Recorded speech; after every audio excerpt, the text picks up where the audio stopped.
চতুর্থ ধাপে ৫৫টি উপজেলা পরিষদ নির্বাচনের তফসিল ঘোষণা করেছে কমিশন। ভোট গ্রহণ হবে ৫ জুন।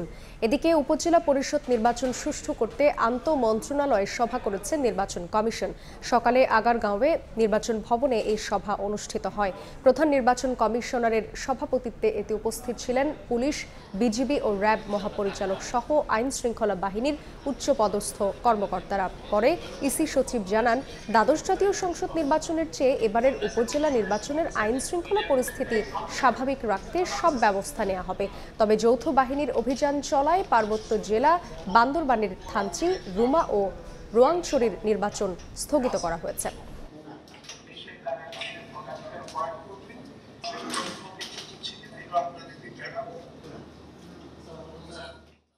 সবার মূল বিষয়বস্তু ছিল সংশ্লিষ্ট মন্ত্রণালয়গুলোর যার যেটা করণীয় সেটা যাতে সুষ্ঠু নির্বাচনের স্বার্থে সেটা সবাই যত্ন সহকারে করেন, এই বিষয়টি মূলত কমিশন তাদেরকে অবহিত করেছেন। যার মধ্যে উল্লেখযোগ্য হচ্ছে আইনশৃঙ্খলা রক্ষাকারী বাহিনীর সাথে যারা সম্পৃক্ত রয়েছেন তারা এবং জনপ্রশাসনের সাথে যারা সম্পৃক্ত রয়েছেন তারা যাতে এই নির্বাচনটা দ্বাদশ জাতীয় সংসদ নির্বাচনের চেয়ে আরও সুন্দর এবং সার্থকভাবে আয়োজন করা যায়। পার্বত্য জেলা বান্দরবনের 3টি উপজেলা যথা থানচি, রুমা এবং রোয়াংছড়িতে আমাদের বাংলাদেশ সেনাবাহিনী, পুলিশ, বিজিবি, র্যাব এবং অন্যান্য বাহিনীর সময়ের যৌথ অপারেশন চলমান রয়েছে। তাই এই অপারেশন চলমান থাকায় গোয়েন্দা সংস্থাসমূহের সুপারিশের ভিত্তিতে নির্বাচন কমিশন এই 3টি উপজেলা নির্বাচন পরবর্তীতে অনুষ্ঠান করবেন মর্মে সিদ্ধান্ত গৃহীত হয়েছে।